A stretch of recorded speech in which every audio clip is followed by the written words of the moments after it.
Okay, G is your incenter right here. So find GD. From G to D is going to be the same as from G to E and G to F. So they're all 6, 6, 6. The angle bisectors meet at point D. So there's your incenter. What is the distance from D to E? D to E is going to be the same as D to G and the same as D to F. What's D to F? So they must all be 17. Okay, number 4. They meet at point P. P is your incenter. So what's the distance from P to M? It's going to be the same as from P to O and P to N. It's all going to be 9. Okay, now you're going to have to fill it in. From P to R is 3. So let's write a 3 there. P to C is 5. What's the distance from Q to P? It's going to be 3. It's going to be the same as P to R. Okay, next slide. Let's talk about medians. The medians meet at the centroid. This is the centroid. And what's so sweet about the centroid? Centroid is 2/3 distance from the vertex, from vertex to the side. So, I'll give you a second, you answer these. Okay, find the length of AG. From A to D, so from here to here is 15. So, you got the total length. Amber, you're just going to divide it into 3 chunks. So you do 15, do the total, divide by 3. That means each chunk is going to be 5. So this is going to be 5, this is going to be 5, this is going to be 5. So how far is it from A to G? It's 10. Because it's 2/3. It's 2 of those chunks of 5. It's a 5 and a 5. So from A to G is 10. From G to D is 5. Find the length of CD. How far is it from C to D? You have to look at this little triangle all by itself. That's 13, that's 5. And you have a 90-degree triangle. So if you got 90 degrees and you have 2 sides, you can always figure out this missing side if you use a squared plus b squared equals c squared. You got to use the Pythagorean theorem. So Christian, what is 13? Is that my A, my B, or my C? Okay, that's all you need to know, is that that is your hypotenuse. Your hypotenuse is opposite the 90. So it's going to be question mark squared plus 5 squared equals 13 squared. So you're going to have x squared plus 25 equals 169. And then you have to solve for x. So you're going to minus 25 on both sides. 169 minus 25. I think you get x squared equals 144. Now what do? How do you undo a square? So your last step is to do the square root. So what's the square root of 144? So from C to D is going to be 12. And now what about from G to E? How are we going to find G to E?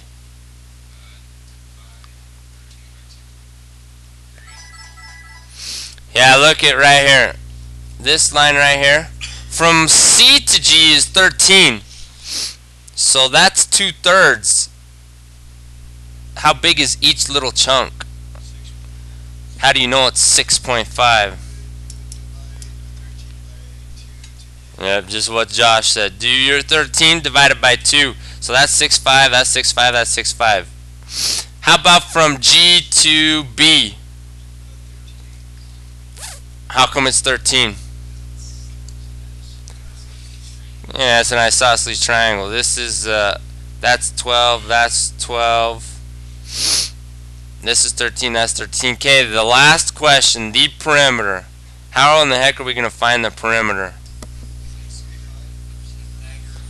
you're gonna have to use the Pythagorean theorem. Here's what you got. Look at this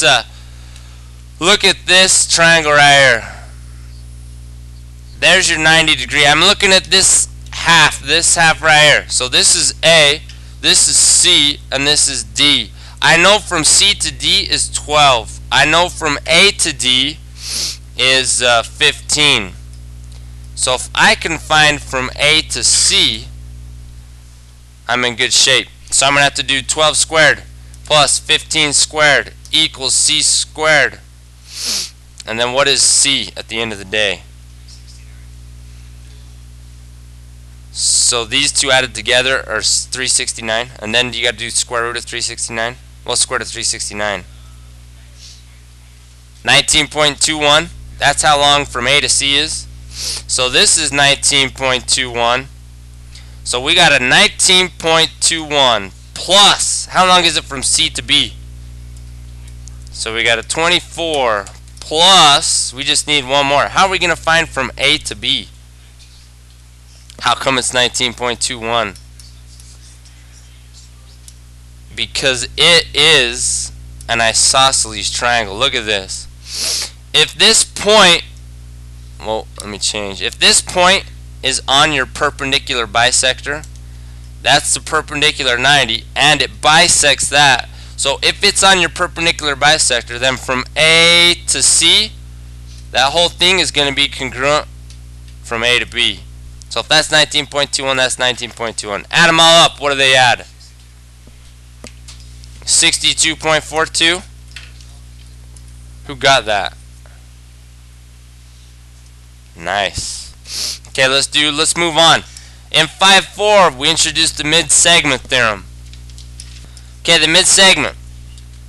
D to E is going to be parallel. This was on your quiz, I think. To AC. Segment AC. Make sure you put a segment over it. Number 2. FE is parallel to AB. Thank you.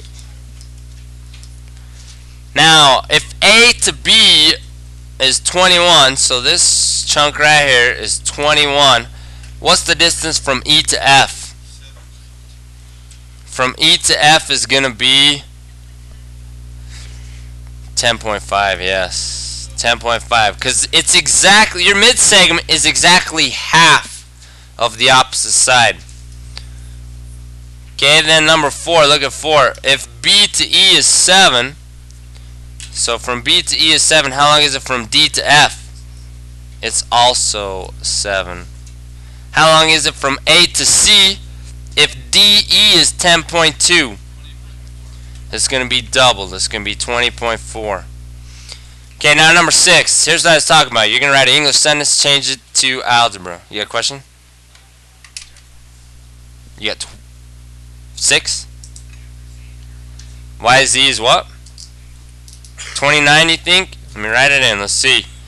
Okay, here's what you know. YZ, look at YZ. You're comparing YZ to MN. So here's the one English sentence you're going to have to write on the test. Write this down. Aspen, let's write YZ is 1/2 of MN. If you write that one English sentence, the rest is going to be cake.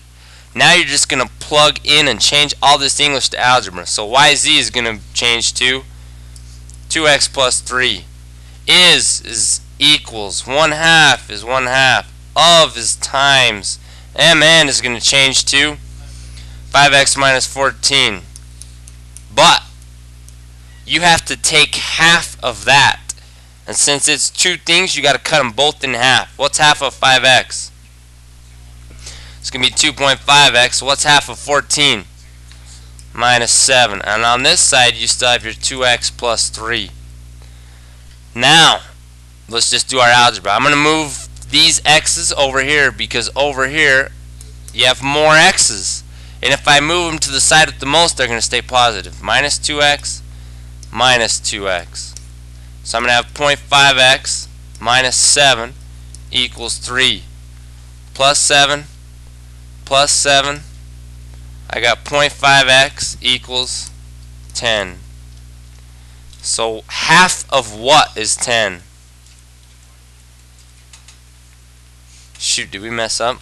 Nope, we just found x, right? So you just found x is 20.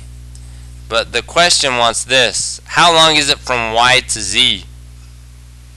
So y to z is going to be 2 times x, 2 times 20, plus 3. So your answer has got to be 43. It is in your notes. Okay.